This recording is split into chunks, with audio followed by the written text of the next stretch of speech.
Hi, my name is Lisa Sferrazzo. I'm here with San Diego Branch Church. Thank you for staying, not bolting out the door. I'm here to talk to you about a very serious issue in our community, and that is sex trafficking.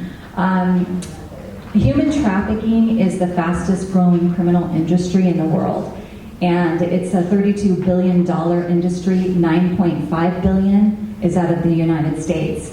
And San Diego is identified by the FBI as being of the top 13 areas for child prostitution. It's really devastating that these traffickers are going after our kids, and the most common age is between 12 and 14 years old.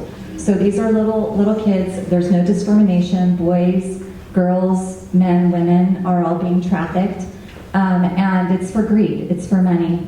So our church we are holding a human trafficking conference on October 7th. It's open to the community, and it's to educate and equip. We're really gearing it towards the youth because they're the victims. So we have a rapper coming in. We're providing a free dinner between 5 and 6. You're all welcome to come for a bratwurst and some chips. And the conference will be held from 6 to 8:30 at Madison High School.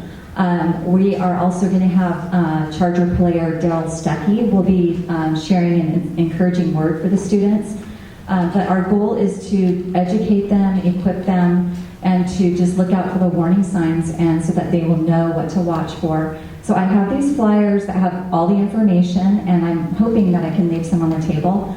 If you would like more information, my email is also on here. I emailed Julio's office today this flyer in a PDF. So I hope to see you all there. Thank you.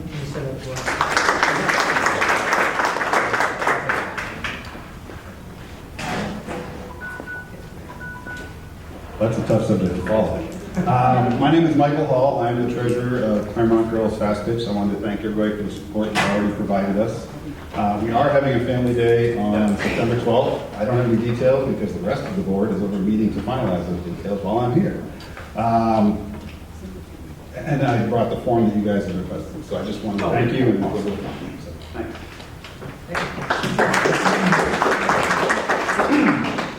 Hi, I'm Bob. I'm not running for office, and I'm not selling anything. That's a good start right there. So, what I can do is offer you a way to have a lot more fun in your life, reduce your carbon footprint, become a lot healthier, and save a lot of money. And the way you can do that is by riding an electric assist bicycle instead of driving your car or taking a bus. This is my 4th year doing it, the San Diego Energy Innovation Center. But on October 13th, I'll be hosting an event called Introduction to Electric Bicycles. And even though you personally may not feel that's good for you, you may have a lot of friends and relatives and other people that might really embrace the fact they'd rather ride a bike. And when you get to the hills, the electric assist takes you right on up. So you're still bike riding, but you have an electric assist to help you. So anyhow, that's October 13th. They will have a free dinner for everyone. There'll be 200 people, 60 different bikes. All the local shops and companies that make bikes, the ones from out of country and out of state will be there. It's all free. There's no sales, no pressure. So you do have to register on the SDG Innovation site October 13th, but I do invite you to come. This will be the 6th time I've done it. I do it twice a year. So October 13th, I hope to see you there. I will have flyers at the next meeting. Thank you. All right. If we can start getting the opportunity drawing stuff up here, just to go over some of the upcoming meetings and events. So we got Saturday's Farmers Market at Madison High School, September 12th, as was mentioned, the Girls Fast Pitch fundraiser. September 15th, Clairemont Planning Board. September 24th is our Board of Directors meeting for the Town Council. And then our next general meeting is October 1st, and I believe we've got State Senator Marty Block and Councilwoman Lori Zapp will be here. Those two baskets down there. So that's what we have coming up for our meetings. And opportunity drawing is now. So let's go on that. All right. So the first item up for opportunity drawing is a very nice and fancy spa basket, and the winner is number 703748. No takers? Wrong number. Oh, sorry. All right, go once. Oh, we have a winner. Yay! What is this? goodies. Night or something, I guess. I don't know. Basket of Wonders. Romantic evening. Basket of Wonders, there you go. Yeah. Eden's got some like jewelry and stuff in there, I think. All right, and then the basket of wonders with jewelry and some movie stuff in it. Okay, ready? Basket of wonders. Yeah, basket of wonders. 703, 744. Again? No? Going once? Going twice? Going in the trash. Okay. 703, 751. No? Oh, yeah. All right, those are your winners. It's 8:34. We are done. See you October 1st. Thanks, everybody. You guys are going to be here at the Clairemont Planning Board meeting presenting this because that's on their agenda too. So if you all want to get more in depth with this particular project, that'll be the meeting to go to, and that's Tuesday, September 15th, I think. And I know it's on the agenda later somewhere in our slides. What's the time frame on this whole project? How long is this whole thing gonna take? 2 years? 3 Well, years? we're trying, by the time we try to get approved and everything in Sandag, it's probably going to be in the middle of next year, 2016. Get started and then. To get started realistically. That's But what. it's all on Sandag, so we might be there longer. All righty, thank you guys. Okay, moving on to our next business item. This one is kind of interesting. So as Alan Young from Chris Cates' office had talked about, and all of us know that the Clairemont entrance sign at Balboa and 805 was destroyed. And so we've been in talks with Chris Cates' office in kind of approving this process for the town council to really take this on to, for one, I guess, go out and look for estimates, approve the vendors, reconstruct the sign through the town council, and then the process is we would then get reimbursed through Chris Cates' office through community grants, CPPS funding.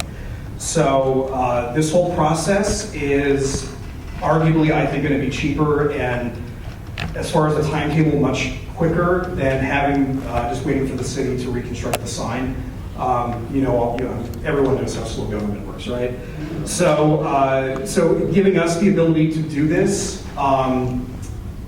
Like I said, it's going to be a faster timetable. The reason why we're asking all of you to give us the kind of, I guess, the authority or the approve the process for us to start doing this is generally in our bylaws, we have to go to the membership for any kind of expenses above, I think it's $500. So if the town council has to spend anything above $500 that isn't already budgeted for, we have to go to the general membership for approval.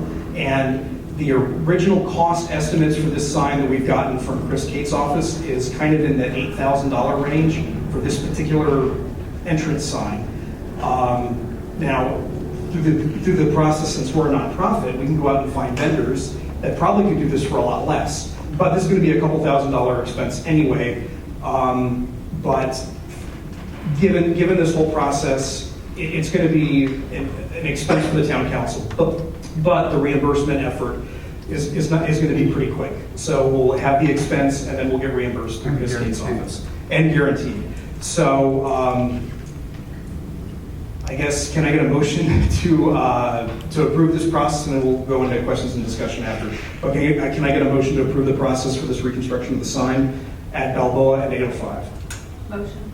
Motion, can I get a second? I'll second it. Second, okay, any questions and discussion? Yes. Wasn't that sign a part of an accident that was supposed to be reimbursed by the driver? Yes, Alan, you want to come up here and kind of walk us through this?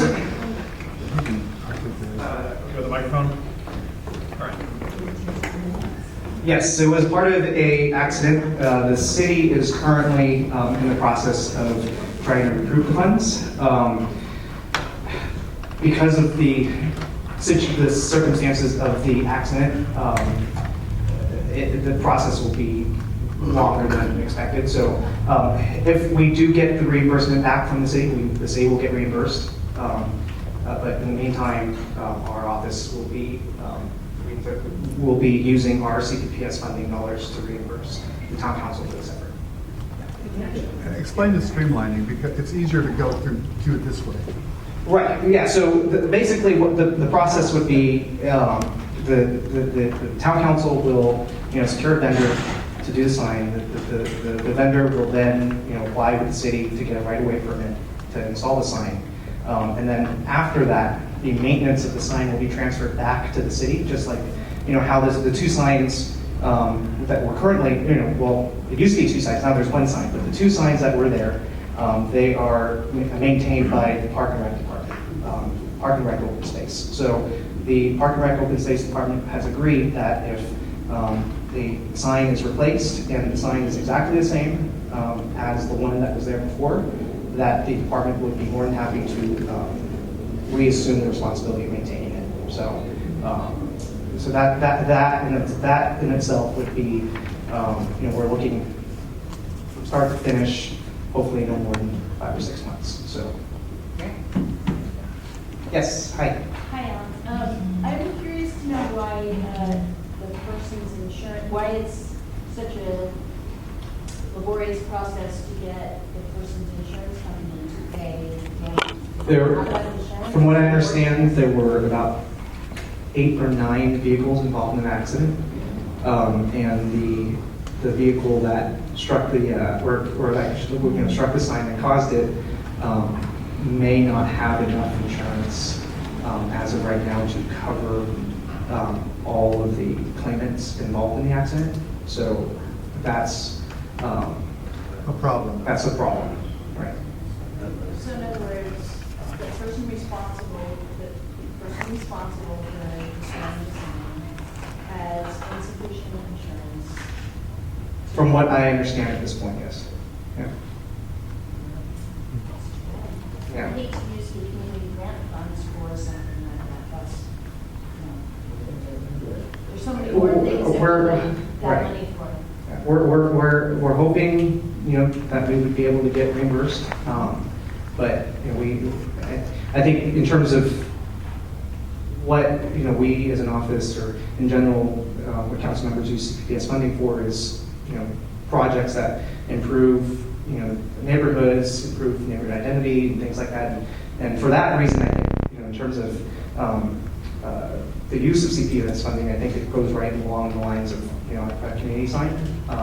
But we certainly hope that, the city can recoup the losses. And if that happens, when that happens, Alan, and that insurance company writes a check to the city, will that money make its way back into District 6 Community Grant Fund?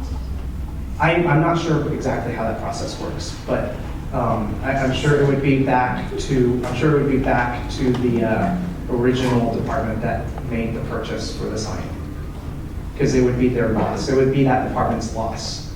So it would go back into Community Grant? It would go back into the community in some fashion, but not necessarily the CPS funding, right? Excuse me. Question over here. Yes. Exactly where is the sign? It's on Balboa. It's on the median of Balboa Avenue and the entrance or the exit of 805. So it's really just right. Are we going east or west? We're going West. we're going west. You can see the sign traveling on Balboa going west, off of the 805. Rick, you got a question? Alan, would you tell us again, if we approve this, once we put this $8,000 up, how long is it going to take before we get it back? Right. So here's the process. We'll start the application process for CPPS funding as soon as possible. That process takes anywhere between 2 to 3 months. We're hoping to get, to expedite it, to get it, the sooner we get the application in, the sooner the application gets processed and approved. Once that application is approved, the town council can then apply for reimbursement immediately after making the expenditure.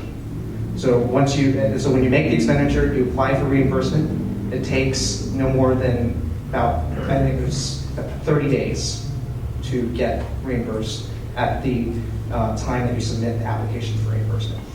Okay. All right, now a question for Ryan. Jack isn't here, and I know a good percentage of our money is put in what do you call it, an account someplace? Yeah. Whatever. If we have to put this, are we going to have enough money left over to pay that $8,000 without touching that money? Yeah, because because it's really not going to be much, it's not going to be any kind of cost to the town council, because we're getting reimbursed full cost for whatever we Full cost. apply for. Full cost. So, and the original estimate that we got from Alan, at least through the city, was, $8,000 roughly. That's before city permitting. Yes. I was just concerned about drawing money out of that account to pay this off and then put it back in again. That was my concern. Right, but again, it's not going to be it's not going to be a huge cost hit because we're getting reimbursed full. And the money will be only up for about a month. Right. And it wouldn't be, normally how vendors do it is you don't pay the full amount right away. So if you make the initial, say, 20 or 30% deposit, you can apply for reimbursement immediately after making that deposit, and then get the money back, and then potentially have it back before you have to pay an additional, whatever the remaining cost of the project is, and then apply again. Yes.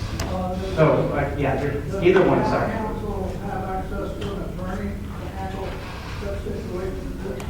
We have several attorneys on our board, so that's not going to be an issue.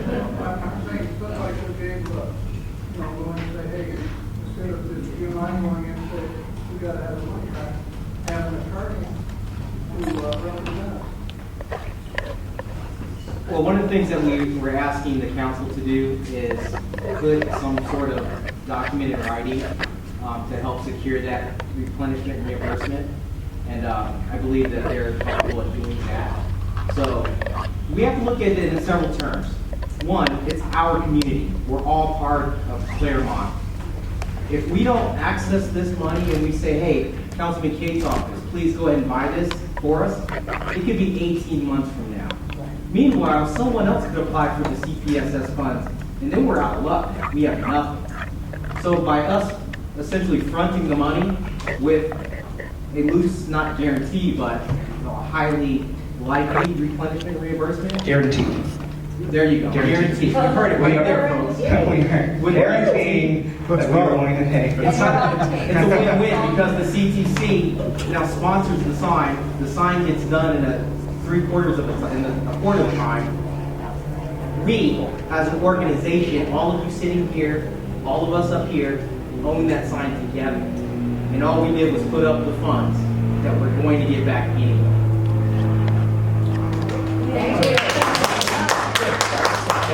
All right, so Richard called the question.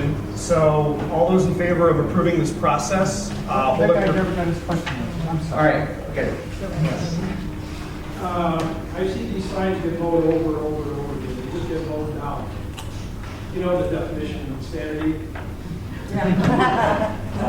Let's redesign it so it kind of has spring or something. So That's good. Mowed down in 6 months. Just see the handrail down there at the bottom of 50 by 52 in the region. They put these elaborate handrails out there for the new wheelchair ramps. That one's already been mowed down. So like within 3 weeks. I mean, we can certainly explore options that might make it a little more sturdy than the one previously without jeopardizing the... No, you can break away or something. Well, the challenge that we face with that, the challenge that we face with that is if we do not return it to its original form, then someone else has to pick up the maintenance of it besides the city. If we return it to its original form, the city picks up the maintenance and takes care of any graffiti or screws out. Park and Rec take care of it. But we can see if there's options to create a sturdier sign without jeopardizing that fact. We will definitely look into How it. do you build a sturdy or somebody get killed in the city? All right, so getting back to, so Richard called the question, and technically in Robert's Rules of Order, when somebody calls a question, you got to vote. So I mean that question actually technically was out of order, but we'll allow it because anyway, that's Richard's fault. That's my fault. So calling the question, all those in favor of approving this process, please raise your cards up. Aye. Okay, any opposed? Abstentions? Okay, so that process has been approved. All right. We did have one more question, and I'm sorry I cut you off. Is it done now? Yes, done. Okay, sorry. Okay, yeah, the last thing, and then I gotta let Scott Peters talk because he's gotta get out of here. The board waivers, and since this deals with me, I'm gonna let Richard Morris take this over. Hello, I think because at our board meeting, we have some people coming up, some positions coming up for, election. And we kind of all agreed that we'd like Ryan to, no one opposes him or volunteered to run for president. So we kind of agreed we'd like to have Ryan as president again, but we need a waiver because I think the bylaws say that unless we get a waiver from you guys, from all of us, that that's not going to work. And I think also for Joe Sofer's position was the same thing. He's been in it, he's termed out, so to speak, and the only way to retain him is to get your okay. So, and the reason I'm doing it is because he can't, speak for his own state. Well, I mean, I could, but it's like self-serving. So I'm not sure how to move forward from this position. Do I just, do we make a motion or do we ask? Make a motion. Does anybody want to make a motion that we grant a waiver for both Ryan's position of president and Joe Sofer's position as, what is he? Director South. Director South. So do I hear a motion? So move. Oh, well, I heard him first, so you're seconded. You seconded. So now I think we vote, don't we? Well, any discussion? Oh, discussion. Or questions? I just have a question. What if someone, the elections are next month, correct? November. Right, so what if someone chooses to run? Can they still run? Or is Ryan already automatically president? Well, it seems like they could run, doesn't it? I mean, Just curious. That's a great membership, question. Yeah, the membership approving the waiver would allow me and Joe to run for the positions again. But if somebody wanted to run against us, they're more than able to. We would be allowed to have another crack at it. So you don't have to, if somebody runs, because I'm on the planning committee, so we kind of have to step aside when we're termed out. Right. If somebody is interested in the position. So if someone comes in and runs against you, do you then have to step out? No. Okay, that's what I want to know. We do. All this is doing is just saying that he's allowed to run another term, which is not against the bylaws, okay? Anybody, you're just saying, yes, we're allowing him to run again, okay? Anybody can run against him when we start the election process again, which I think he's going to do tonight, huh? No, the elections are in November. Any more discussion? Or questions? So, going once. Anyway, so let's vote then. All those in favor to, give them the waiver for these positions. Vote now. Say aye. Aye. Any opposed? Any abstentions? Yay.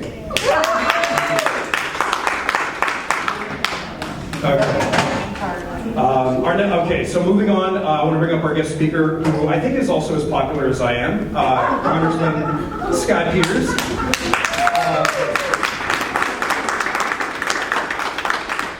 So Scott, do you want to wear this wireless microphone, or do you want to just have the regular walk-around microphone? I'll walk around. That's Okay. All right. There you go, Scott. Oh, thank you. Hey, so hi everyone. I'm so honored to be able to represent Clairemont in the United States Congress. I wanted to come out and say hi. Often when you meet, I'm stuck in Washington, D.C. And so we've been out of Washington the month of August. I'm so sad to have to go back on Tuesday. But just a little preview of what we're talking about and what I'm working on. Many of you know I'm a member of the Armed Services Committee and I'm a member of the Judiciary Committee. On Armed Services, of course, we're a proud Navy town, we're a proud Marine Corps town, we're proud of our partnership with San Diego and the national defense. We're also thankful that for the investment that the country makes in our economy here, so I keep an eye on both those things. It was really one of the most fun events I've had in Congress was hosting the Secretary of the Navy in Coronado within the last couple weeks, who came out to announce the largest purchase of renewable energy by any federal entity. They're going to buy half the power for marine installations and Navy will come from a new solar installation that they're buying. The Navy and the Marines are leading the country in innovating in terms of solar, which the Marines use in the battlefield, and the Navy in terms of alternative energy. So it was fun to have them out here. That's my portfolio on the Armed Services Committee is energy in the Navy. We're the largest consumer, the Department of Defense, of energy in the world, of any entity. So when we can save money, that's more money to protect our warfighters. And when we can be smart and not move petroleum across the desert, we can use solar panels, which the Marines do now. We can save Marines and soldiers from being attacked. So that's one thing. On the Judiciary Committee, we've had a lot of talk about something called patent trolls. I don't know if you're aware of this phenomenon. Lately, people have been filing these frivolous lawsuits over patents. I was aware of a hotel that got sued by someone for a patent infringement for the media that they use to record their security films on, right? So, the hotel's not going to fight that. What they end up doing is paying $10,000 to make it go away. But it's really unfair, abusive litigation.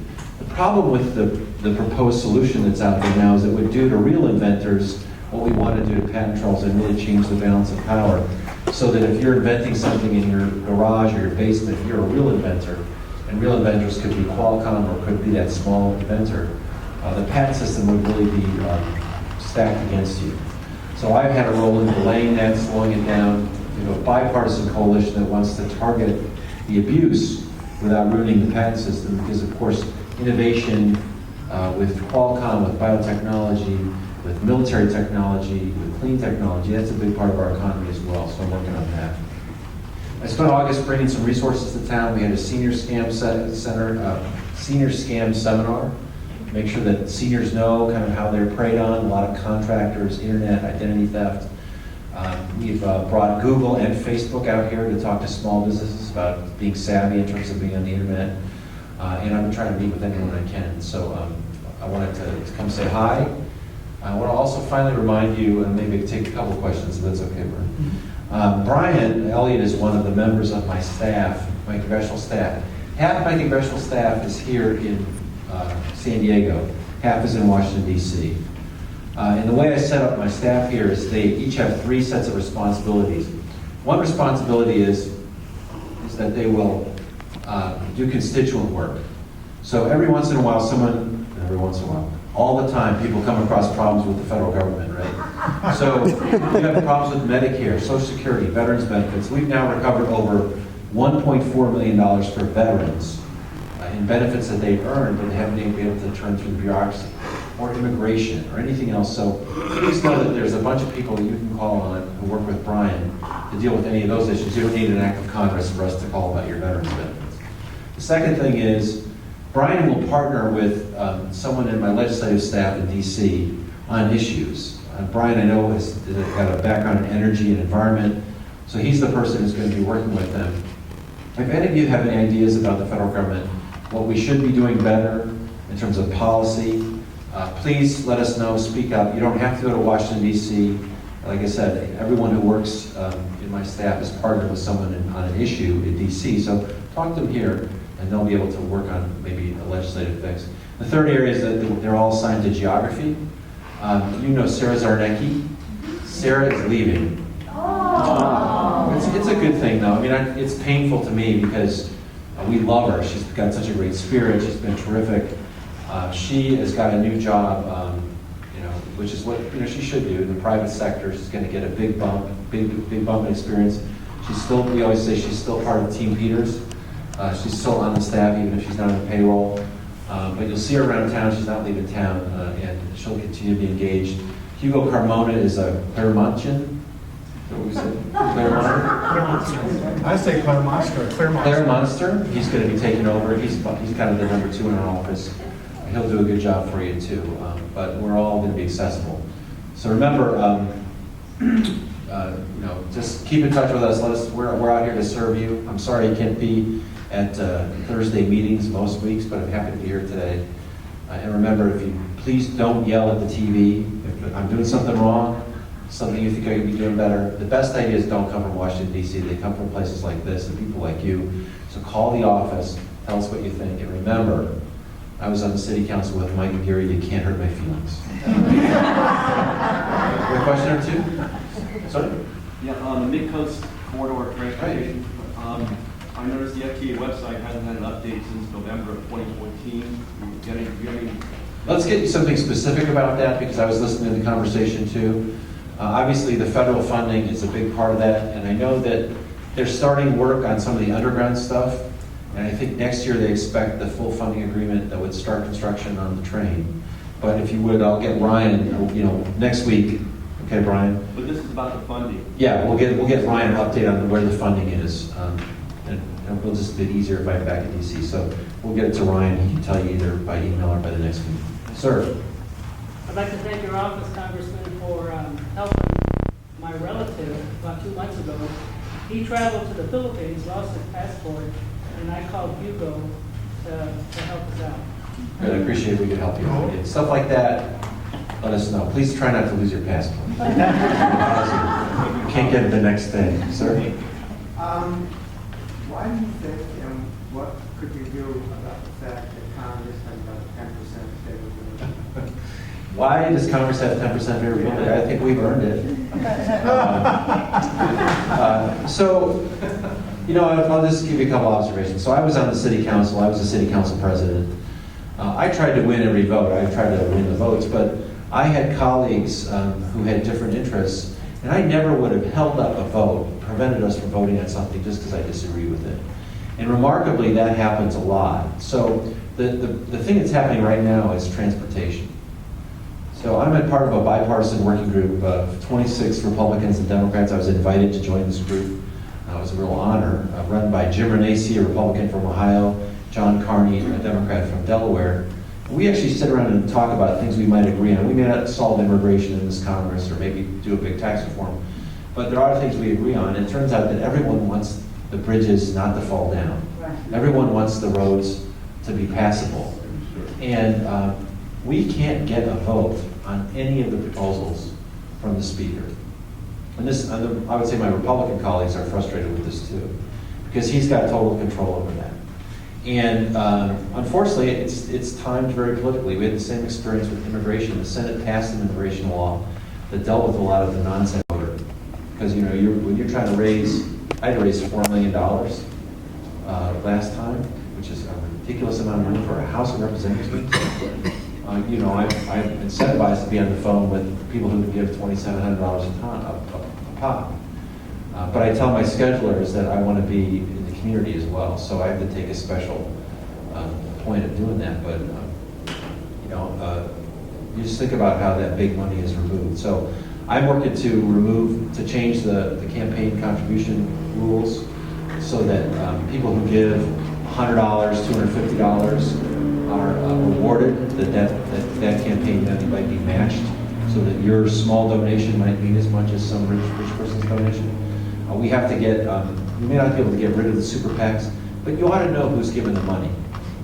So I can tell a lot by who's giving the money. So if the ad's paid for by an oil company or by a labor union or by an environmental group, at least I'll be able to use that information. And today that's not, disclosure is not required. So I would say all those good governance kinds of things are important. But if you have the chance to talk to members of Congress, you should let them know that you're frustrated. A lot of them are insulated from that. Yeah? Given that the Navy has taken a step towards renewable energy, do you think that will be an incentive for our Congress to recognize climate change and take any steps at all towards? So one of my particular interests is in dealing with climate. And the reason I'm working in the military context is because we're not talking about climate, we're talking about renewable energy, energy efficiency, alternative energy, because we're making the business case, and it's good for the warfighters. So the Commandant didn't care about solar energy because he's a tree hugger. He cares about it because it's safer for his troops. And the Navy wants energy independence, not because they're environmentalists, but because this solar plant that they just invested in is going to save them a lot of money over time over petroleum. And that means that there's more money to work on the mission. So the good news is though, from a climate perspective, if you're interested in that like I am, is that a relatively small amount of money for research in a federal military budget, which is big, can have a big commercial impact. Remember, that's what happened with the internet, with GPS. Those were invented out of the military. We didn't commercialize them, that's not what the government does, but they've had tremendous, profound impacts on the economy and created a lot of jobs in San Diego, by the way. When you talk about the transportation in your group, is it always just expanding roads and making more roads for more cars, or No. is there any? So the question is transportation just about roads? Well, no. First of all, we talk a lot about maintenance. Maintenance is a big concern. So the existing roads, existing bridges have to be maintained. We replaced the Torrey Pines Bridge when I was on city council. It had a 19 on a scale of 100 for seismic safety. The bridge that fell down in Minneapolis had a 53. And and so it was hard to do because people of Del Mar, were opposed to it. We got through that, and we made a beautiful bridge. But it's a hard thing to do, and that's the situation all over the country. For me, that's the biggest priority is safety on existing stuff. But also intercity rail, like the kinds of projects we're talking about here, comes out of the transportation budget. There's some funding for bikeability. There's some funding for trains like Amtrak. And by the way, I'm an opponent of the current high-speed rail proposal in California because it doesn't deal with the main problem, which is San Diego to Los Angeles and Sacramento to San Francisco. So before I would support $68 billion on a rail program, I want my $3 billion to provide high-quality service on the second busiest corridor that Amtrak has after Boston to Washington. Maybe you didn't know, it's Los Angeles to San Diego and back. So that's an issue. Transportation, what we're trying to do is try to get a vote on anything. So gas tax hasn't been raised in 20 years. So one proposal is raise the gas tax. It hasn't been indexed for inflation. So another proposal is index it for inflation over a number of years. And if there's not a plan that's voted on by a certain time, then raise the gas tax. Another proposal is to take money that's been made by companies overseas that wants to come back, give it a lower tax rate to bring it back and spend it on transportation. And my group has a proposal called the Queen of the Hill. What you do is have Speaker Boehner put up every single one of these for votes, and whichever gets the most votes is the one we adopt. And actually, the national transportation agencies have all said, yeah, let's go with the Queen of the Hill because anything's better than nothing. Unfortunately, the politics around this is really tough. And I don't think the presidential race, as it can get closer and closer, is going to make it any easier. So I'm hoping that we can deal with this by the end of the year. But I'm starting to vote against these 3 months extensions because it's embarrassing. It's not a credit to the country. We owe the country a 5 or 6 year plan, even a 3-year plan, but not a 3-month plan. That's not. I heard once that there was an infrastructure bank idea. Right, the infrastructure bank is bringing money from overseas and allowing companies that would otherwise have to pay 35% to pay a lower amount on it, get a tax break, and that would support bonds for infrastructure. Oh, okay. One more? One other thing that I do when I come here is visit my wife. She's waiting for me, but I'll tell her you're doing Just that. before I ask my question, you put that one in. You're the last question. Okay.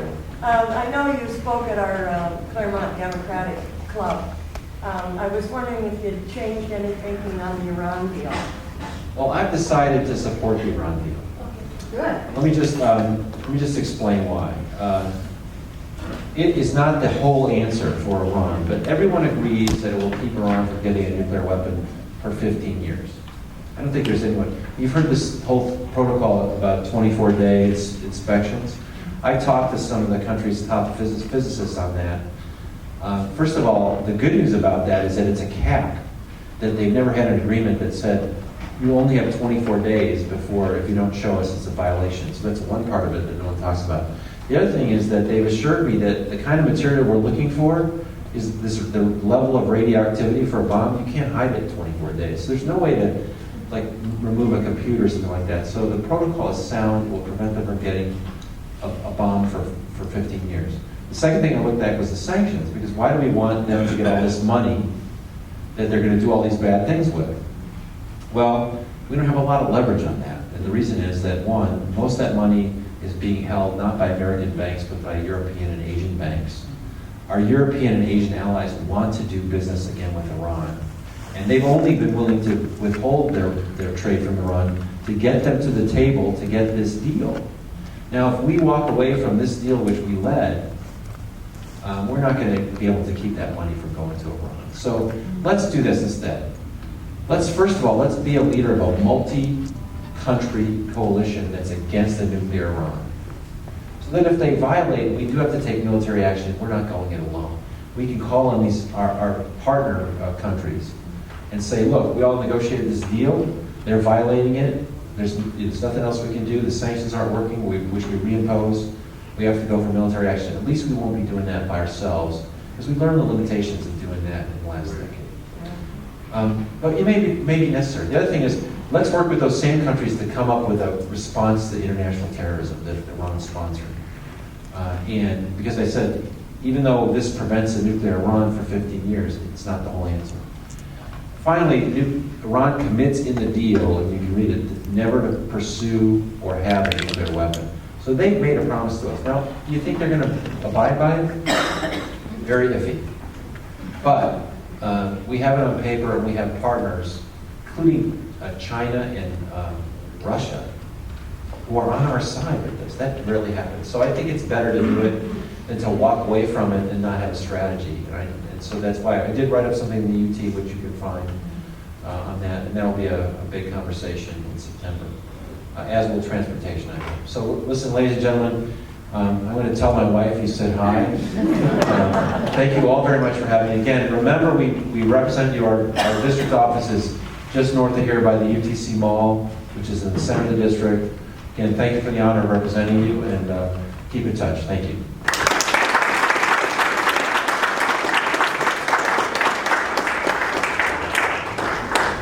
Alrighty, moving forward, let's get back on track with our meeting. Where were we? Okay, we did the board waivers. President's report, okay. So a lot of you, if you had seen my article in the Clairemont Community News and the Clairemont Times, and even through our e-blast, Jim Wright, who was like a Bay Park staple, Clairemont staple, he had this beautiful backyard that every time I was on the garden tour, it would win all these awards. Everybody loved it. He passed away early last month, which is really sad. Kylie and Lynn Little and some of us also on the garden tour are, having email exchanges about doing something special for him in his memory, probably at the next garden tour, because he was such an influential part of that event. So that's just something that we've been kind of talking about. But yeah, Jim Wright was a really cool guy, if you ever got a chance to meet him or know him. So that was just kind of a really sad thing that happened last month. Switching gears a little bit on a little more positive note, Movies in the Park, the last 3 that we've done have just been so phenomenal. And Jesus, our student rep, who really led that was amazing effort. So thank you for that. Is there anything you want to say on that? Yeah. So I don't know if anybody made it out to any of our 3 events, but as Ryan was saying, we got a really positive turnout. In all 3 of our events, it was the first time that we had done multiple ones in the summer, and it was my first time carrying the event. So I really, really hope that if you were there and you liked it, you appreciate all the work that we put in, and also, we just appreciate that everyone was there and that we got a lot of support from the community. I've never seen so many people come together on such short notice for an event like this. So we're hoping that next summer will be even more successful, and we hope to see you there. Awesome, thanks, Jesus. The other thing, and we actually had the president of the Clairemont Girls Fast Pitch at our board meeting last week. A lot of you heard in the news that their shed got robbed with all their equipment. So we've been in contact with them on promoting their upcoming fundraiser, which I believe is September 12th. They have they just sent us today the flyer for it, and I don't know the exact specifics on it, but I think some of them might be here. They might be talking during public comment to give you a little bit more information on that. And then sometime in the next few days before that fundraiser, we'll blast that fundraiser out to everybody, so you can attend that as well. and hopefully pitch in a little bit, because what happened really was really unfortunate. But I think the conversation that we had at our board meeting with them was very positive in making sure that an event like that is not going to happen again with them and at that particular softball field. So, like I said, we're going to have the information on that fundraiser. We'll blast it out to everybody. And then my last thing that I want to talk about was Lynn Little was on 10 News. I don't know if anybody saw that the other day. There's a big water project that's going on in Bay Park, and there's been some construction. There's a lot of construction going on, but a lot of it is really messy for the neighbors that live in that area. And she was bringing that up with Kristen Severance, and I think there was a good resolution to that. She had emailed someone from the contractor, I think, came to her home and said that they were going to move a lot of that construction equipment away from her house so that she could get the parking spaces back. And so that also the equipment would not be right underneath her window, which is where it was. That was on 10 News, yesterday or the day before? 2 days ago. So it was an interesting story. So we'll blast it out also in the next couple of days, just in case any of you didn't get a chance to see that. So moving on with other board reports. Richard, do you have anything? Ian's not here, Jack's not here. Steve Ennis, I don't think he's here. Deanna, do you have anything? All right, Richard, membership. I know you've got something. Anyways, I see most of you got these orange and yellow cards again. Okay. We've been using them for years, and all of a sudden, the last couple of years, it stopped. Well, at the board meeting, we voted to bring them back. It was either that or using your little membership card, which is what I want to do in the beginning, but apparently everybody doesn't come. Is this thing on? Yeah, it's on. Apparently people don't bring the membership card with them, so they said, well, why use the membership card? Go back to the orange and yellow cards. So there again, those that are paid members will have them. Those that don't, we would sure love to have you sign up. There's a little card right up there telling what the membership fees are. And you see, as you attended tonight, we have our congressman came. Every meeting we have somebody that comes and gives interesting information to us. So it's well worth coming, and it's well worth a few dollars, and we'd love to have you become a member of us. That's it. Thank you. Awesome. Hey, there's like 400 people at the Movies in the Park last Saturday. I was really, really impressed. All right. Steph, do you have anything? Yes. Almost fell over. Hello, sir. Good evening. I'm going to wear 3 hats tonight. So hat number 1 is my Public Safety Awareness Committee report. It's part of my Captain's Advisory Board. Came across this from Captain Hatton that I thought you might be interested in. Department-wide, SDPD now has 858 body-worn cameras deployed across our police force.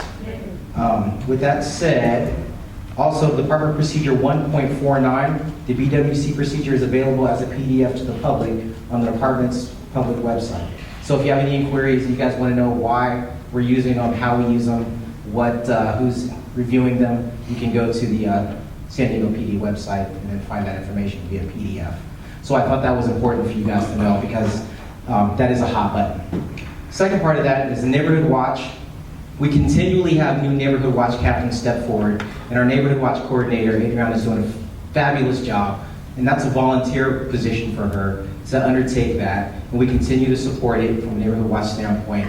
And I can't even tell you how many captains and blocks that we had sign up. So the campaign that we did a few months ago to get the new signs out that Councilman Cate's office helped support us on was really impactful. So if you have any interest in Neighborhood Watch, feel free to reach out to the San Diego PD, Holly Tafoya, or CRO. You can reach us here at Clairemont Online and Public Safety Awareness at Clairemont Online, and we can get you in the right direction. So that's that Public Safety Awareness hat. So grants and sponsorships. Obviously, with our fundraising effort, we're moving the park. We did a phenomenal job, and that's up to those chairs as well as Jack to give you a breakdown of how that returned for us. But Simone Hendricks stopped by earlier, and she sits on the board of the Claremont Mesa College Foundation. And they applied for a grant a few months ago, and we awarded them $500.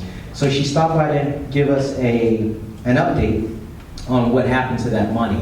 So just to briefly share with you, over the summer quarter, we provided food cards But so far this semester, all these 7 days of it, they provided over $475 in food cards to former foster youth.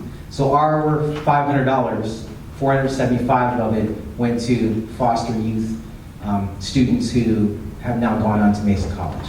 So that's a great update from their organization. Part 3 is, as I sit on the board of directors for the CTC, I also sit on the board of directors for the Neighborhoods First Coalition for Councilman, in conjunction with Councilman Cade's office, to represent commonalities within the district. And coming up, and we're trying to put together a strategic initiative to help guide him next year for budgetary purposes. So we're asking for feedback from the community that you can funnel through us, that I can pass through to the NFC when they put their final document together. So, for example, dog park. That seems to be a hot button. So dog park is an issue for a lot of people. And as you may take that to the planning group, we want to support that, through the CTC, that we can pass through to the NFC for planning purposes for next year for him. And that due date is in October. So I just wanted to share that with you. So if you have any concerns that you think might be a concern in our entire district, or we really want something carved out here in the CTC in our Clairemont area, elevate that to us so we can talk about it as a board to say, yeah, that makes sense. And the district might have that same issue over in Mira Mesa, Penasquitos, wherever. So that way, collectively, we can say, Councilman Cade, here's 5 neighborhoods within your district that have the exact same issue. Carve out the budget for that. And we want to be part of that conversation. And I'm your representative to help get that done. Any questions? All right. Hi. When you brought up dog park, it reminded me of an issue that I have is people bringing their dogs in inappropriate places like the grocery store. Now, as someone who's allergic to most animals, grasses, trees, etc., I don't want little animals around my food. I can't grow everything else. So can we maybe fund signs for grocery stores and places like that that only service animals that would be on a leash on the floor are allowed, and not pets that are being held, either hanging onto the dog and touching the food that other people are going to eat? I won't even begin to try to answer that on what we can do as far as a private property or a business organization or something of that nature. There are other people who are probably much more skilled at that. But here's what I would say. Loosely, you can talk to not only the business, but I'm sure our council representatives would be happy to help you, because I know we have some council representatives who specifically deal with business organizations. So that might be the best place to start. But at the same time, that could be a health safety issue that might be brought up to someone to address. It's not that I hate dogs. Right. I can't have them around my food. We love dogs, and we don't agree with it. We think it's, especially when they're walking around the floors of the grocery stores. Okay, so there's 2 issues. One, we have dogs in our grocery stores in places they probably shouldn't be, and we have dogs that are off leash all the time biting people. So, because those are 2 very hot buttons, I would take that as kind of our initial group think, for lack of better terms, that we might have a pet or dog that needs to have a conversation. Yes. Where would you go to bring it to? Would you have to join the membership or something, bring something to attention? Say where one road runs into another road, like say on Knoxville Street, where Tonopah runs into it, it ends into because there's a trailer park right there. People always turning on to Knoxville that don't mean to turn off of Marine Boulevard, and they maybe illegal U-turn right there at where that middle of the intersection. Who would you go to find out about putting the illegal U-turn sign? Okay. Very first thing is you don't have to be a member to do that. Now you can go to the Park and Rec. You can go to the traffic website, and there's actually a form on there, an electronic form that you fill out, and you put your issue or the type of sign you want, and then they'll put a traffic survey out there to see if it's warranted or not. 2, if you do join the CTC, which I highly recommend and highly endorse, when it comes to us like writing a letter of support to say, yes, this Knoxville U-turn sign makes sense, now you have 50 people in the audience supporting you with their yellow cards. Because my house has been running into twice already. which is a big issue. So that's the difference between being a member and a non-member. You can champion the cause on your own, or you can champion the cause with 50 other people and a board of directors. Okay, yes. So let me answer your question. Those requests come to the Claremont Planning Committee all the time. People want stop signs, so I would suggest that you bring it to the next Claremont Planning Committee and maybe get on the agenda. See, and now you have two organizations looking out for your interests. Fill out the form first. Fill out the form first, get the ball rolling. Any other questions?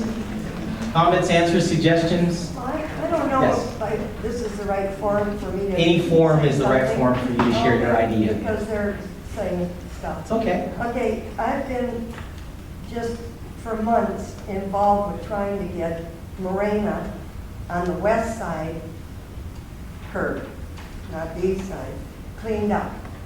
Yeah. So I've gone on the city site and did my request to this department, that department, and most times they don't answer at all. Other times they'll say, this is the wrong department to do that.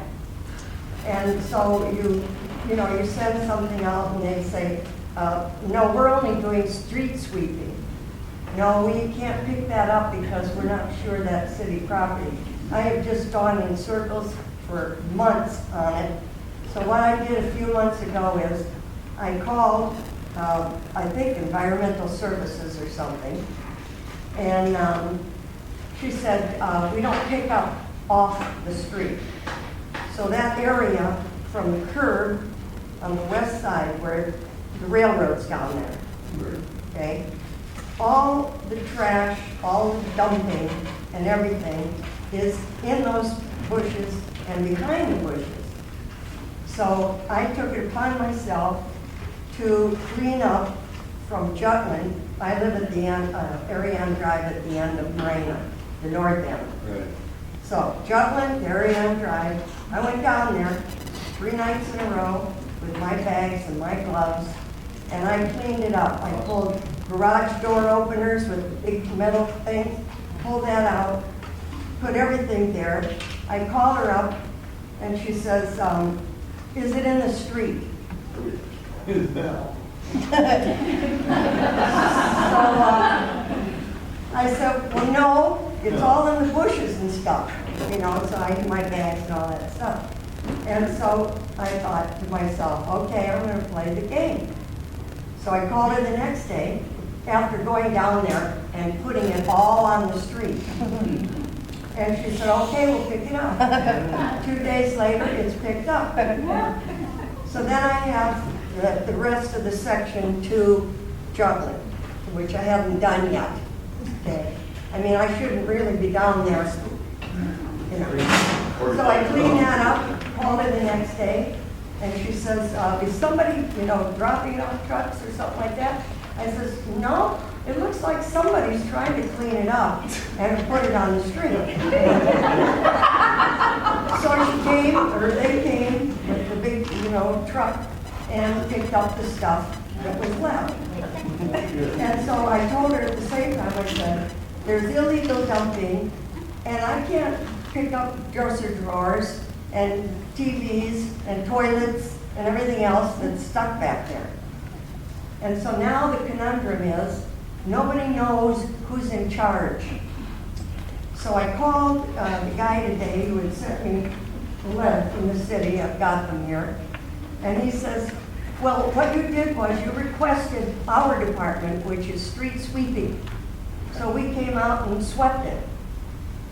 And I said, who takes care of all that trash?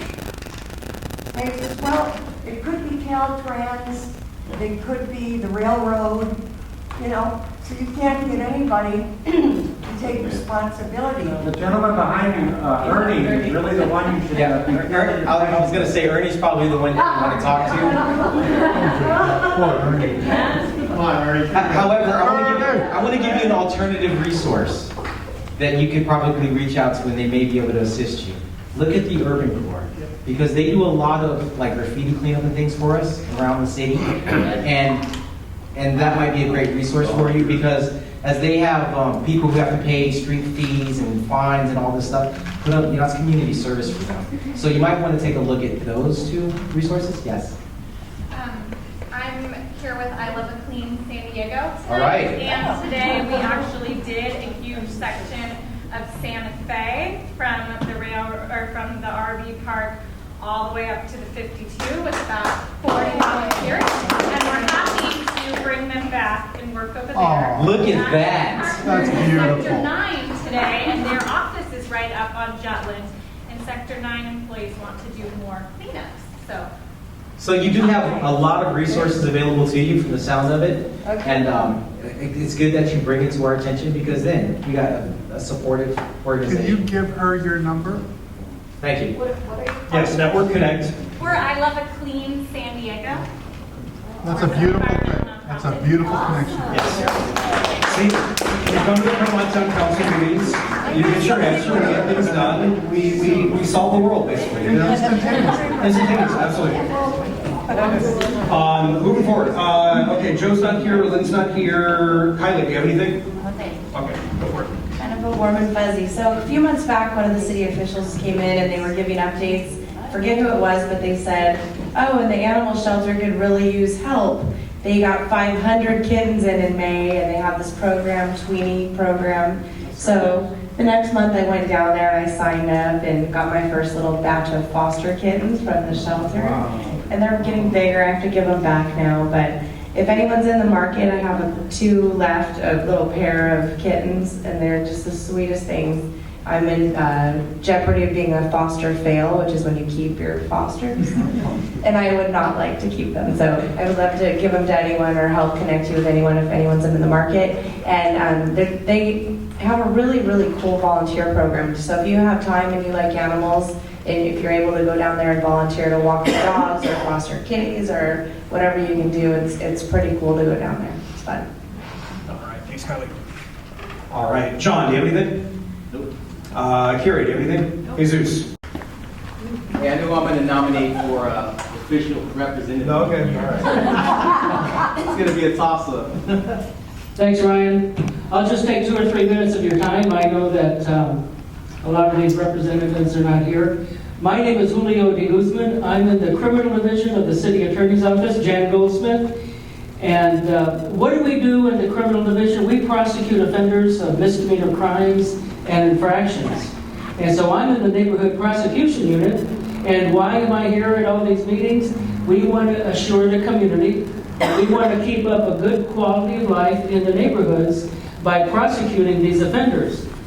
Now, in order for us to prosecute these offenders, we need the help from the community. We need help from the police department. So if the community can call in crimes using the number 619-531-2000, that will get the police department out to make a report and hopefully arrest people. Now with these police reports, we can go in and prosecute these people. One other tool that we have in the city attorney's office, the criminal division, is stay-away orders. Stay-away orders is one of our good tools that we in the criminal division use on people who bother the residences, bother businesses, bother customers at the businesses. When they are asked to leave, they don't leave. Call the police department, that number, 619-531-2000. If we can get at least one police department report, we could go into the court and ask for a stay-away order on those individuals who are bothering the neighborhoods. Now, to show you how successful stay-away orders work, is a month and a half ago, there was a stabbing in downtown San Diego. The victim who was stabbed had a stay-away order on him in the area where he was stabbed. So when the police department found out that there was a stay-away order on him, he was immediately booked in the jail. So that's how successful we would like the stay-away orders to be. So we asked for a three-way partnership, like I said before, the community, the police department, and our office. And for the third time, I'd like to say the police department's non-emergency number, 619-531-2000. Obviously, If you see a crime in progress, please call 911. And a good report, Steph, on the public safety report. Thank you. Thank you, Ryan. Awesome, thank you. All right, Ernie, I know you're here from Lori Zapp's office.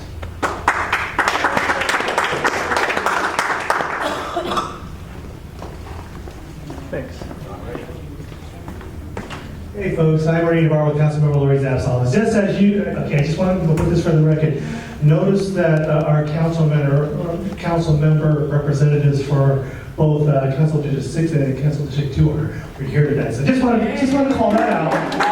So, very partial towards that. But a couple things I just wanted to run by you real quick. As you know, we are in the heightened, how do you say, serious drought, water drought. And with that, as it is, there's also a lot of capital improvement projects that are happening throughout our neighborhood. As some of you guys know, there's some trenching going on. There's a lot of sewer and water lines that are going down. There's also a utility line, you name it. For a long time, we were going, when is it going to happen to our street? Now they're happening. But what I want you to know, we're getting a lot of calls where a lot of times you're seeing contractors just literally, it looks like they're wasting water.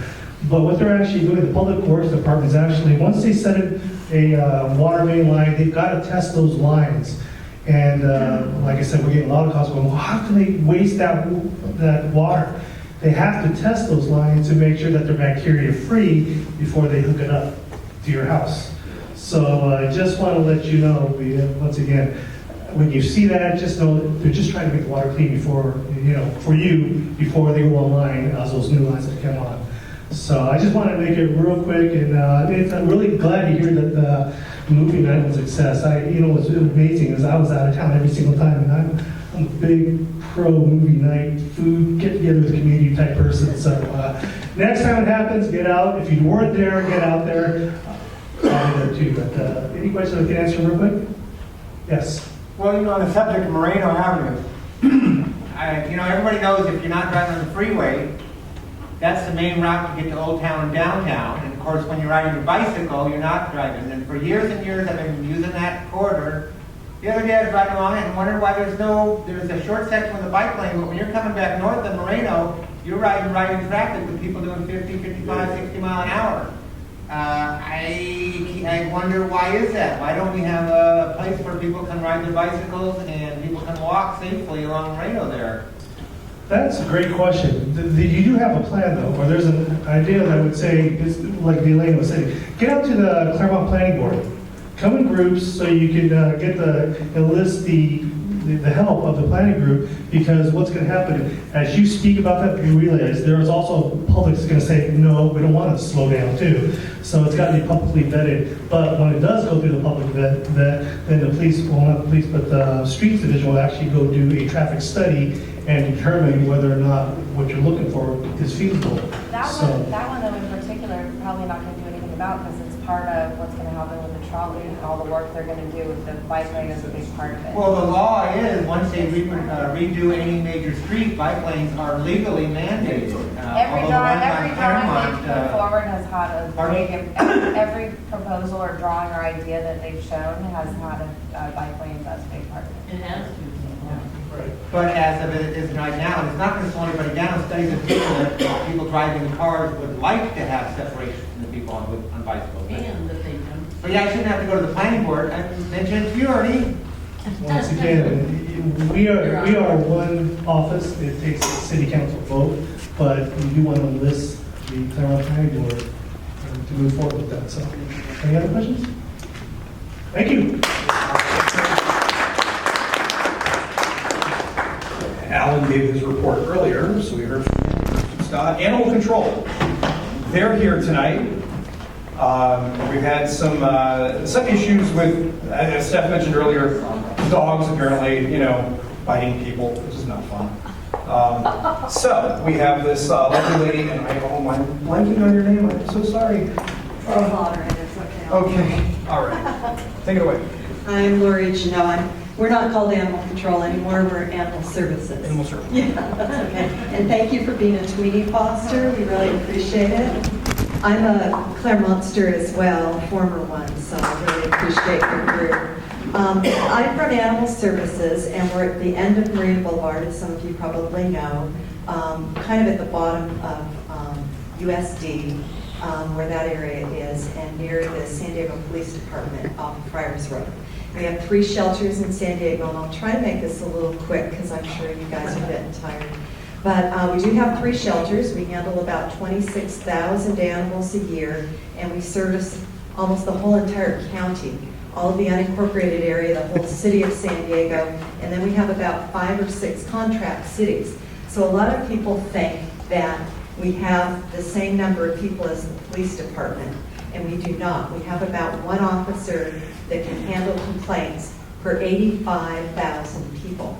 And that's equal to probably 2 or 3 of our contract cities. So when you have a complaint, we hope that you can understand that we are totally empathetic to it, but our service levels are based on what the cities are willing to pay. And I thought it would be interesting for you to hear some of the statistics specifically for the Clairemont area, so I brought some information for you. We get about 28,000 requests a year and about 500 calls a day regarding animal problems, whether it's the dog in the grocery cart, which I totally agree with you, or whether it's a dog park issue, or a dog fight problem, which I can talk about, or a vicious animal, or a stray animal, or a cruelty or neglect case, or I've got a litter of kittens, what do I do with them? I've got a feral cat in my neighborhood, I don't want it here anymore. I've got a barking problem. The whole gamut. We are constantly trying to address these issues and work with the public. But out of the 28,000 service requests, in your community alone, we got 642 calls of different complaints that we actually serviced. So I wanted to give you an idea of what those kinds of complaints are or what we're addressing in this community. Loose dogs is your #1 problem, and those that you call us about, but they're not in progress any longer. So out of the 642, we had about 219 of those types of calls. 73 of the calls were those of you that very kindly found an animal and we came to your home and picked it up. I know a lot of people call us the antiquated term of dog catcher. We do not catch dogs because we just don't have the staff, we don't have the time, we don't have the ability, and by the time we get out, they're not there. But out of the goodness of people's hearts, they will confine them and we can go out and pick them up. Sick or injured animals, you've called us on about 96 calls. Bites of animals that had to be quarantined, 48.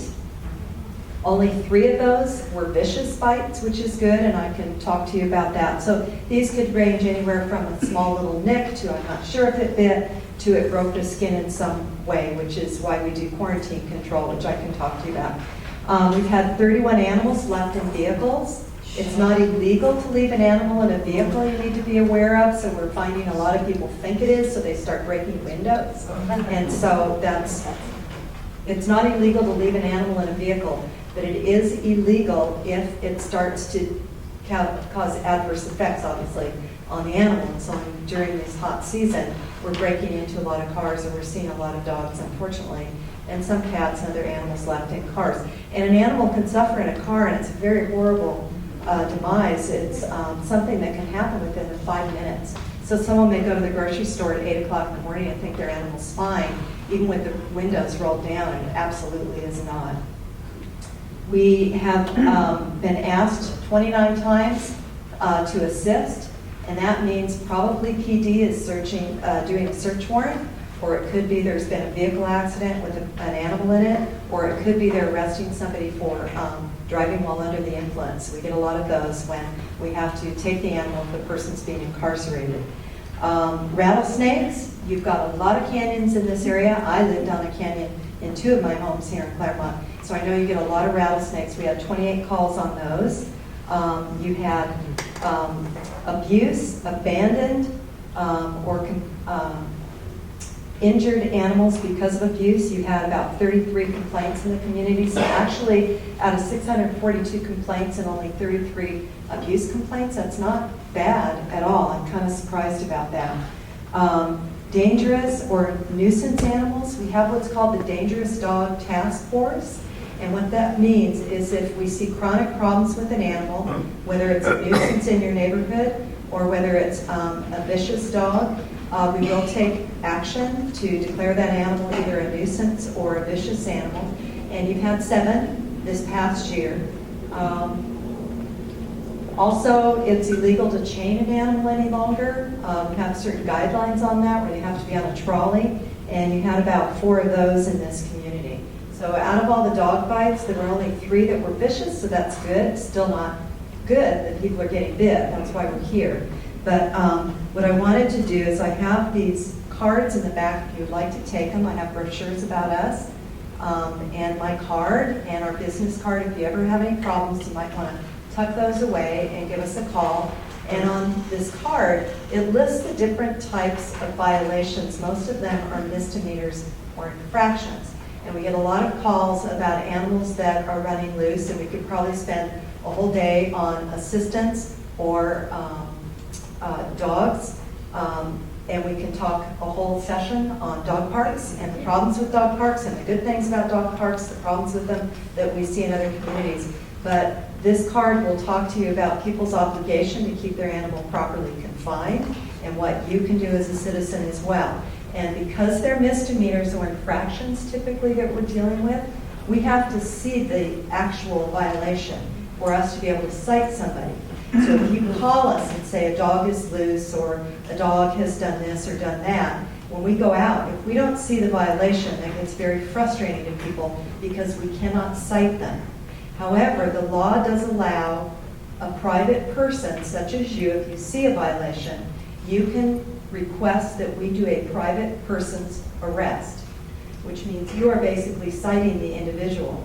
But if you do that, we really recommend that you have photos, that you have witnesses, that you have logs of how often it's happened, so on and so forth. Because we know the city and the district attorney are so swamped, they're going to want every single detail on our cases in order to not reject them. You can also leave yourself open for liability if someone's going to countersue you and claim false arrest. But we do offer that service if, when you call us, we go out, we try to educate. We're very big on trying to educate people.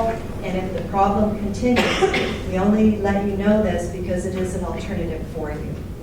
Another issue that has come up, and we have an individual in here that was bitten by an animal. An animal has to be quarantined 10 days if it bites someone. And I can tell you, we haven't had rabies in this town for decades and decades and decades. So your chance of getting rabies if you're bitten is probably nil, but we're not going to say for sure because there's always that potential. But your chances of getting rabies are probably non-existent because for years we have been very diligent about rabies control. So when we do get a bite report, we do contact the owner and we put the animal in quarantine. If we feel it's safe for the animal to be at their home, we'll leave it there. If it's not, we'll quarantine it on our property. Now, if we have a veterinarian looking at the animal every single day, the animal only has to be quarantined for 5 days. So the problem that we have is with such a high caseload, we may have 200-300 cases pending on one day, we may not be able to even get out and contact the individual whose dog has bitten until after that 10 days from the day it bit period. That's not a good thing. So it was brought to our attention that a bite did happen at one point, and the dog owner was still out walking around in public with their dog a week later. We still hadn't contacted them. That's not a good thing. So we are instituting where we will contact them by phone and at least verbally let them know what they're to do with their animal. It has to be placed in strict quarantine so that there's not a chance of another bite.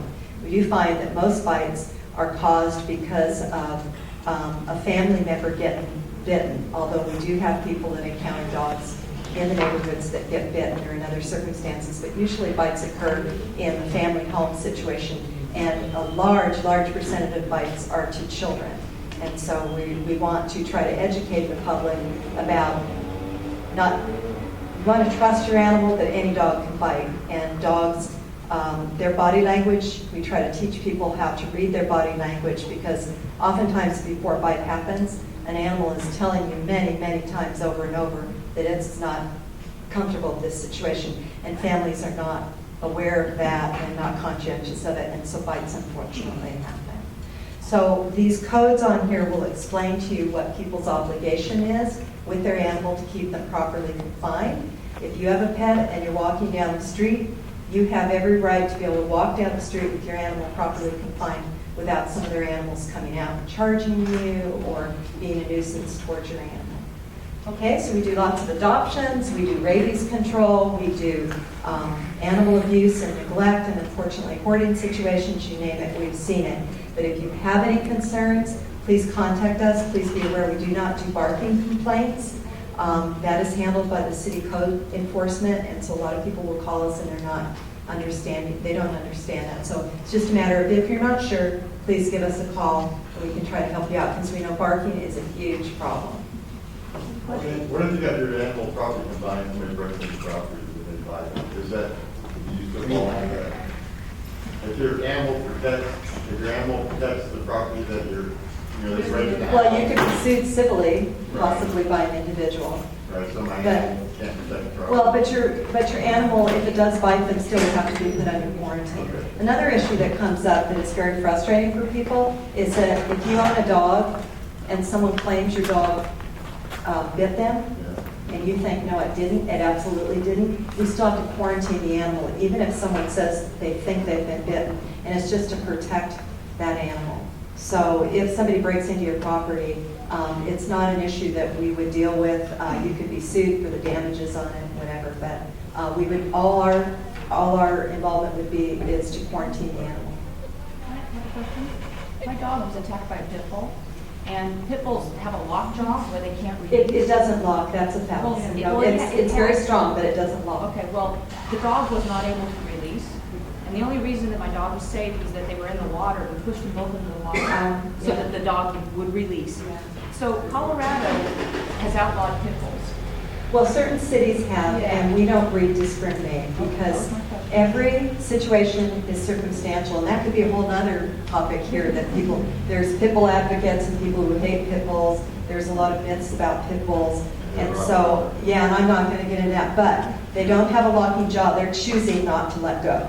And so that's a method that you'd have to use, and that would be a typical circumstance that's hugely unfortunate, that a lot of people get bit trying to separate the situations, and it's horrible. And they're very, very strong dogs, and people are afraid of them, other people aren't. We have volunteers that come, and as the woman said, walk our dogs. Some of them are definitely afraid to go near the pit bulls, and then I've had a number of people say, that's my favorite dog to walk now, because they're a special breed, but they can be very frightening to people, and they can do a lot of damage because they are a lot bigger. Yeah, and so pushing them down in the water is good.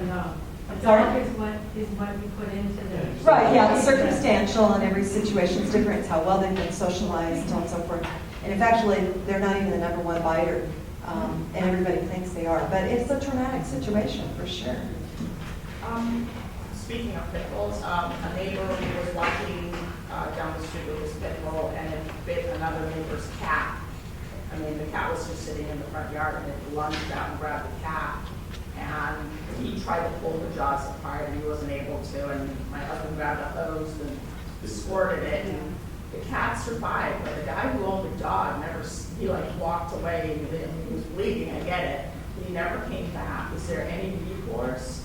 Civilly, yes, but not with animal services. We want someone to give us a report about it, however, though. But unfortunately not. Cats are allowed to roam free. The dog, no, I understand, but they don't have to be confined. But if that dog was off leash, No, he was on leash. yeah, see, there's not a whole lot. Well, that's another issue. We don't like those extendable leashes, because actually by law, your dog's not supposed to be beyond 6 feet on leash. And so if it went onto their property and caused damage, that would be another civil lawsuit, and it gets into some technical problems, because that's such an unfortunate situation. And they should have had control of their dog so that it didn't happen at all. And one of the things that any reputable pit bull dog owner will not take their dogs to a dog park. And you'll see a lot of pits at dog parks, and whether it's a pit or not, there are a lot of, we know, irresponsible people that know they're doing wrong. And that's where we have to come into play to try to educate them, or at least convince them that they've got to abide by the law to make it safe for everybody. I'd like to add something positive. I have the best dog in the world, sorry anybody else. And he came from the county animal shelter down there on Main Street. And he's a wonderful dog, and everywhere we go, people love him. And I want to tell you, I appreciate very much the work that you do there with not enough resources. Thank you. Thank you very much. Yeah, thank you very much. Appreciate that. Well, we're here to help, and we understand that any issue with animals gets very, very heated. And in fact, I hate to say this, but my dog was poisoned when I lived here in Clairemont. And so, you know, I totally empathize with what you're saying. I totally understand the situation with going to the grocery store. And I can tell you that there are a lot of people that are disabled that need assistance or guide dogs. And there are a lot of people that abuse it. They know they're abusing it. And I can tell you that grocery stores or private businesses can only ask 2 questions to somebody, and they've got to let it go. They're afraid of lawsuits. And so it's one of those things that's very frustrating. I've seen it myself. You can go to some stores and you can see them lift their legs, and it's just something that Animal Services doesn't have jurisdiction over that, but we understand we're animal lovers. We only hire animal lovers, and our goal is to get them out into good homes, the ones that we do have, and to educate the public so they are responsible with their pets, because they can bring a lot of joy to our lives. But they can cause a lot of frustration with people as well. If they don't pick up after them, if they're barking, if they're left in a yard all by themselves and lonely all day long. So we see it all.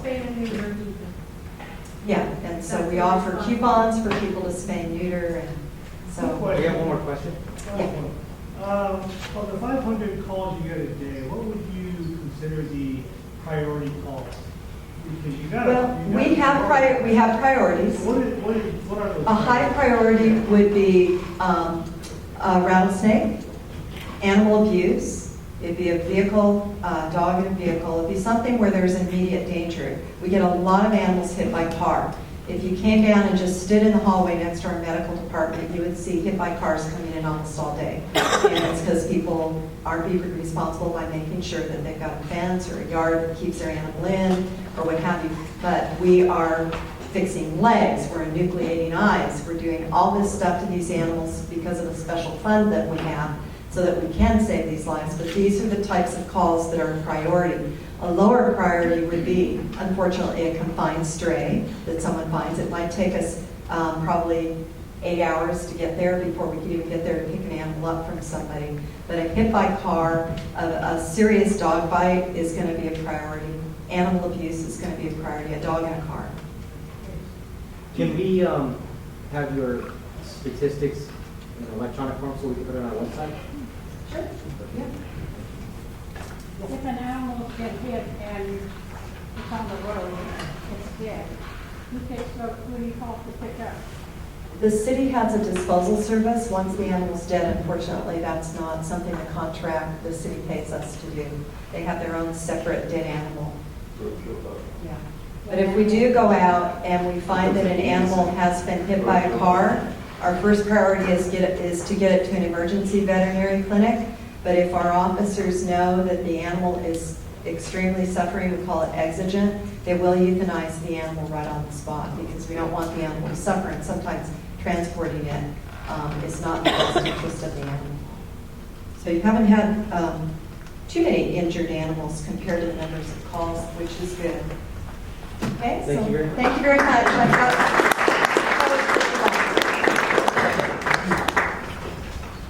I'm just thinking that the city dead animal department, that's got to be a very depressing place to work. No, it's not. It's not? Wonderful. Well, I mean, you can't be like happy, oh, look, there's a, We have puppy volunteers. I don't know, I just, No rides And at the foster city dead care. it's, animal. man. Before you get into the 2-minute question, I have 2 more things I want to say. Okay, what do you got? I didn't, Mike. Oh. 2 things I forgot to mention. For those of you that have the orange and yellow cards, be sure and drop them off to the desk before you go out, or on your way out, because we use them over again next year. Also, I failed to mention that I still have a pretty good sized stack of membership cards that haven't been picked up yet. So if any of you have paid your dues and don't have your membership card, check with Jesus and see if your card is in the pile over there. Awesome, thank you. If it was paid within the last week or two, tonight, I won't have it for you yet. Awesome, thank you, Rick. Public comment. I totally lost my train of thought there. I'm still thinking about the dead animal department. That's a very morbid topic. Anyway, so if you have public comment, come on up here and we'll just pass the microphone. And then if you've got your ticket for the opportunity drawings, we're doing opportunity drawings for these two lovely bastards. So anyway, so first public comment, come on up. All right, as I mentioned, I'm Morgan. I'm with I Love a Clean San Diego, our environmental education and outreach organization, and we are hosting our annual Coastal Cleanup Day. It's a county-wide volunteer effort with 100 sites throughout San Diego County. We have 2 sites here in Clairemont. One is at Mount Etna Park, which is kind of on the east side, off of Genesee. And we also have another cleanup site, which is kind of on the border of Linda Vista and Clairemont, Tecolote Creek. So if you guys are interested in volunteering, it's on Saturday, September 19th, and you can learn more. There's flyers in the back. And then the other project that we have going on is with Carl Strauss Brewery, their tasting room on Santa Fe Street. We're committed to cleaning up both sides of the railroad tracks, kind of near Jutland. And we'll be out in force on Saturday, September 26th. And it provides a great opportunity to come out, volunteer for a few hours, and Carl Strauss will be rewarding all volunteers 21 and up with a free beer after the cleanup. So please come on out, and you can learn more about our efforts at our website, cleansd.org. Hi, my name is Lisa Sparazzo. I'm here with San Diego Branch Church. Thank you for staying, not bolting out the door. I'm here to talk to you about a very serious issue in our community, and that is sex trafficking. Human trafficking is the fastest growing criminal industry in the world, and it's a $32 billion industry. $9.5 billion is out of the United States. And San Diego is identified by the FBI as being of the top 13 areas for child prostitution. It's really devastating that these traffickers are going after our kids, and the most common age is between 12 and 14 years old. So these are little kids. There's no discrimination. Boys, girls, men, women are all being trafficked, and it's for greed. It's for money. So our church we are holding a human trafficking conference on October 7th. It's open to the community, and it's to educate and equip. We're really gearing it towards the youth because they're the victims. So we have a rapper coming in. We're providing a free dinner between 5 and 6. You're all welcome to come for a bratwurst and some chips. And the conference will be held from 6 to 8:30 at Madison High School. We are also going to have Charger player Daryl Stuckey will be sharing an encouraging word for the students. But our goal is to educate them, equip them, and to just look out for the warning signs, and so that they will know what to watch for. So I have these flyers that have all the information, and I'm hoping that I can leave some on the table. If you would like more information, my email is also on here. I emailed Julio's office today this flyer in a PDF. So I hope to see you all there. Thank you.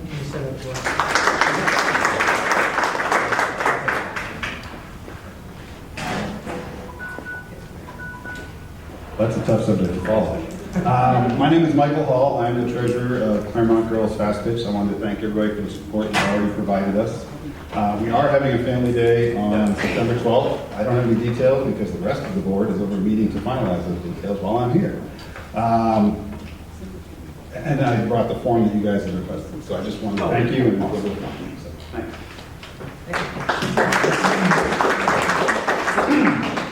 Hi, I'm Bob. I'm not running for office, and I'm not selling anything. That's a good start right there. So what I can do is offer you a way to have a lot more fun in your life, reduce your carbon footprint, become a lot healthier, and save a lot of money. And the way you can do that is by riding an electric assist bicycle instead of driving your car or taking the bus. This is my 4th year doing it, the San Diego Energy Innovation Center. But on October 13th, I'll be hosting an event called Introduction to Electric Bicycles. And even though you personally may not feel that's good for you, you may have a lot of friends and relatives and other people that might really embrace the fact they'd rather ride a bike And when you get to the hills, the electric assist takes you right on up. So it's still bike riding, but you have an electric assist to help you. So anyhow, that's October 13th. They will have a free dinner for everyone. There'll be 200 people, 60 different bikes. All the local shops and companies that make bikes, and ones from out of country and out of state will be there. It's all free. There's no sales, no pressure. So you do have to register on the SDG Innovation site October 13th, but I do invite you to come. This will be the 6th time I've done it. I do it twice a year. So October 13th, I hope to see you there. I will have flyers at the next meeting. Thank you. All right. If we can start getting the opportunity drawing stuff up here, just to go over some of the upcoming meetings and events. So we got Saturday's Farmers Market at Madison High School, September 12th, as was mentioned, the Girls Fast Pitch fundraiser. September 15th, Clairemont Planning Board. September 24th is our Board of Directors meeting for the Town Council. And then our next general meeting is October 1st, and I believe we've got State Senator Marty Block and Councilwoman Lori Zapp will be here. Those two baskets down there. So that's what we have coming up for our meetings, and opportunity drawing is now. So let's go on that. All right, so the first item up for opportunity drawing is a very nice and fancy spa basket, and the winner is number 703-748. No takers? Wrong number. Oh, sorry. All right, go once. Oh, we have a winner. Yay!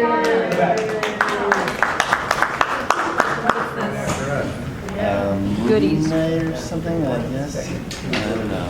The basket of wonders. Romantic evening. Basket of wonders. There you go. Eden's got some like jewelry and stuff in there, I think. All right, and then the basket of wonders with jewelry and some movie stuff in it. Okay, ready? The basket of wonders. Yeah, basket of wonders.